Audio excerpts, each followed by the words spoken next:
Dans cette vidéo, nous allons apprendre à résoudre une inéquation rationnelle. Voilà ce que je vous propose, c'est de résoudre l'inéquation 2x carré plus 5x moins 3 divisé par x carré plus x moins 2 supérieur ou égal à 0. Pour résoudre une inéquation, vous le savez, il faut établir ce qu'on appelle un tableau de signes. Quand on aura le tableau de signes de cette quantité-là, par simple lecture de ce tableau de signes, on pourra voir quand est-ce que cette quantité est supérieure ou égale à 0. Donc on va d'abord préparer ce tableau de signes. Voici donc le tableau de signes. Regardez ici, x va de moins l'infini à plus l'infini. Ici, dans la première ligne, je vais étudier le signe du numérateur, qui est un polynôme du second degré. Ici, je vais étudier le signe du dénominateur, qui est aussi un polynôme du second degré. Et je vais obtenir le signe de la fraction dans cette dernière ligne-là. Bien sûr, le signe de la fraction va dépendre du signe du numérateur et du dénominateur. Donc voilà le tableau de signes à quoi il va ressembler. Voilà donc l'étude du signe du numérateur et l'étude du signe du dénominateur. Je dis donc étude du signe de 2x carré plus 5x moins 3 qui est le numérateur. Je commence par rechercher les racines évidemment parce que pour étudier le signe d'un polynôme du second degré, il faut d'abord trouver les racines, c'est-à-dire les valeurs qui annulent ce polynôme-là. Donc je calcule mon delta, b carré moins 4ac, 5 au carré moins 4 fois 2 fois moins 3, 25 plus 24, 49. 49 est strictement positif, donc j'ai ici deux racines de ce polynôme-là, c'est-à-dire deux valeurs qui annulent ce polynôme qui sont x1 et x2 moins b moins racine de delta sur 2a et moins b plus racine de delta sur 2a. Je fais mon calcul, vous savez faire, moins 5 moins racine de 49 sur 2 fois 2, moins 5 moins 7 divisé par 4, moins 12 divisé par 4 me donne moins 3. Ici, je fais exactement la même chose avec moins b plus racine de delta sur 2a, moins 5 plus racine de 49 sur 2 fois 2, etc. Et j'obtiens 1,5. Donc les valeurs qui annulent ce polynôme-là, ce sont moins 3 et 1,5. Rappelez-vous de l'astuce qui nous permet de vérifier que ces valeurs sont bonnes. La somme de ces deux racines doit donner moins b sur a, et le produit des deux racines doit donner c sur a. Donc si je fais le produit 1,5 fois moins 3 me donne moins 3,5, ça doit me donner c sur a. C sur a, c'est bien moins 3,5. Si j'additionne ces deux valeurs-là, 1,5 moins 3, ça fait 1,5 moins 6,5, ça me donne moins 5,5, et moins 5,5, ça doit me donner moins b sur a, ce qui est le cas ici. Donc ça veut dire que ces deux racines-là sont bien correctes. Étude du signe du dénominateur. Alors le dénominateur, c'est x carré plus x moins 2, c'est aussi un polynôme du second degré. Je vais d'abord rechercher les racines comme ici. Je calcule mon delta, c'est b carré moins 4ac. 1 au carré moins 4 fois 1 fois moins 2, j'obtiens 9. 9 est strictement positif. J'ai donc deux racines distinctes qui sont moins b moins racine de delta sur 2a et moins b plus racine de delta sur 2a. Je fais ici mon calcul et j'obtiens moins 2 et 1. Et je vérifie rapidement si ces deux racines sont bien correctes. Le produit doit donner c sur a. Moins 2 fois 1, c'est moins 2. c sur a, c'est moins 2 divisé par 1, c'est bien moins 2. Et si je les additionne, ça doit me donner moins b sur a. 1 plus moins 2 me donne moins 1 et moins b sur a, moins 1 sur 1 me donne bien moins 1. Donc ces deux racines-là sont bien correctes. Alors maintenant, je vais devoir placer ces racines-là, les racines du numérateur et les racines du dénominateur, dans le tableau de signes ici parce que je vais en avoir besoin. Donc ici, j'ai moins 3 et 1,5 qui sont les racines du numérateur et j'ai ici moins 2 et 1 qui sont les racines du dénominateur. Alors je vais placer ces racines dans ce tableau. Alors erreur à ne surtout pas commettre, une erreur qu'on voit souvent, c'est quand on place les racines dans le tableau, attention, il faut les mettre dans l'ordre croissant.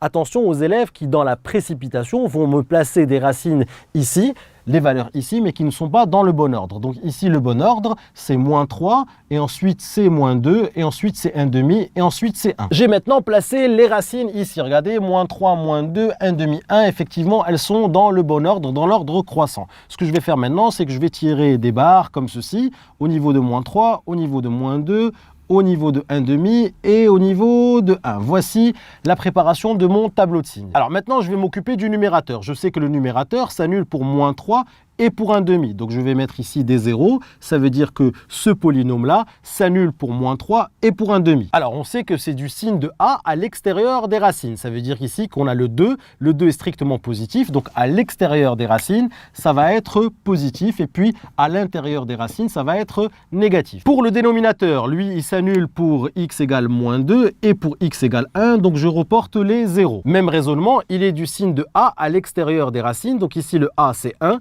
Donc Donc ça veut dire que ça va être positif à l'extérieur de ces racines et ça va être négatif à l'intérieur des racines. Maintenant que j'ai le signe du numérateur, première ligne, et le signe du dénominateur, deuxième ligne, je vais donc pouvoir en déduire le signe de la fraction. Alors quelque chose de très important, ces zéros-là, comment on va les utiliser? C'est très simple en fait, quand le numérateur s'annule, c'est-à-dire pour moins 3 et 1/2, ça va venir annuler ma fraction. Donc les zéros du numérateur, en fait, ce sont les valeurs qui vont annuler ma fraction. Donc ici, je vais reporter les zéros là et là. Par contre, les valeurs qui annulent le dénominateur, c'est-à-dire moins 2 et 1, attention, ce sont des valeurs interdite. Ça veut dire quoi? Ça veut dire que quand x est égal à moins 2 ou quand x est égal à 1, cette fraction-là n'existe pas puisque ce sont des valeurs qui vont venir annuler mon dénominateur. Donc ici, ces zéros-là du dénominateur, je vais les reporter dans la ligne d'en bas avec des doubles barres et les doubles barres vont tout simplement nous dire que cette fraction-là n'existe pas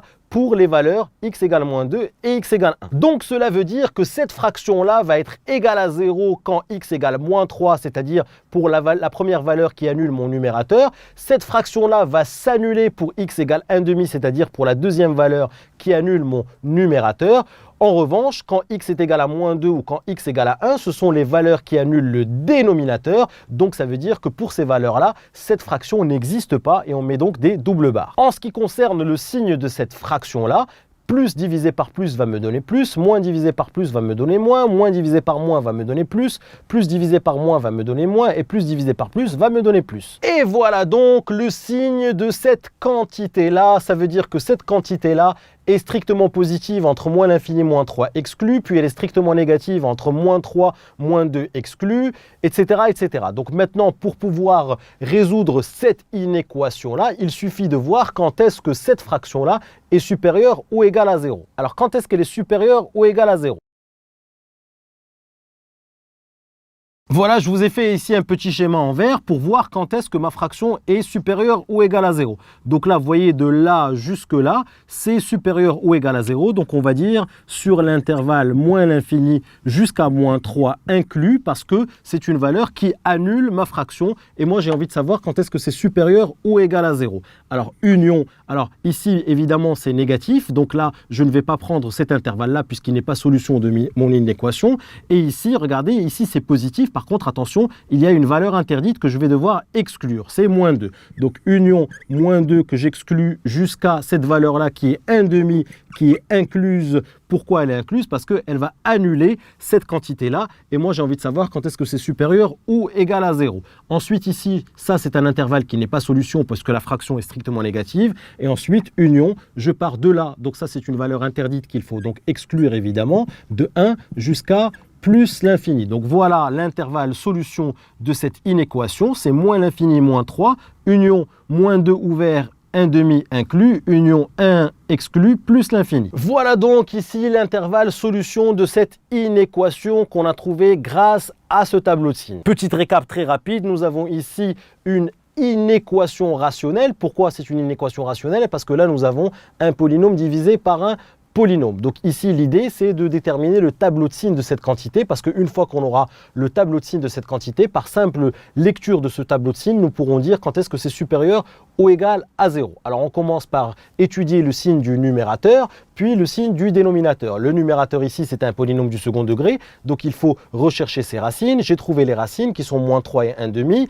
Et ici, pareil, étude du signe du dénominateur, c'est un polynôme du second degré, donc pareil, je cherche le delta et je trouve les valeurs qui annulent mon dénominateur. Ensuite, ces valeurs-là, je vais les mettre ici dans le tableau de signes. Et encore une fois, attention, quand le numérateur s'annule, ma fraction s'annule. Quand le dénominateur s'annule, ma fraction n'existe pas. Ce polynôme-là, il est du signe de a à l'extérieur des racines. Donc les racines, c'est moins 3 et 1/2. Je mets donc le signe de a à l'extérieur des racines. Ce polynôme-là, il s'annule pour moins 2 et 1. Je mets donc le signe de a à l'extérieur des racines. Et une fois que j'ai le signe du numérateur et le signe du dénominateur, je croise ces deux lignes-là pour obtenir le signe de toute la fraction. Et ensuite, par simple lecture de ce tableau de signes dans la dernière ligne, je vais pouvoir pouvoir dire quand est-ce que ma fraction est supérieure ou égale à 0. Alors évidemment, si on vous dit quand est-ce que cette fraction est strictement inférieure à 0, et bien pareil, strictement inférieure à 0, ça veut dire négative, et il suffit de lire le tableau de signe ici. Donc elle est strictement négative sur cet intervalle-là, et sur cet intervalle-là,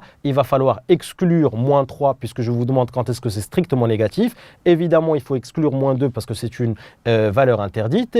Et ici aussi, sur 1 demi 1, il va falloir exclure le 1 demi et exclure le 1, puisque je vous demande quand est-ce que la fraction est strictement négative. On exclut le 1 parce que c'est une valeur interdite, et on exclut le 1 demi parce que je vous dis quand est-ce que la fraction est strictement négative. Donc voilà, c'est un jeu d'enfant. Vous savez maintenant résoudre une inéquation rationnelle. Si tu as aimé cette vidéo, n'oublie pas de t'abonner à ma chaîne en cliquant sur le bouton en bas. Tu seras averti à chaque fois que je vais poster une nouvelle vidéo. Et surtout, n'oublie pas d'aller jeter un petit coup d'œil à mon site kifflesmaths.com. Je t'ai mis ici le lien à ta droite. Sur le site, je te propose plein d'autres ressources et te réserve évidemment des surprises. À tout de suite sur kifflesmaths.com.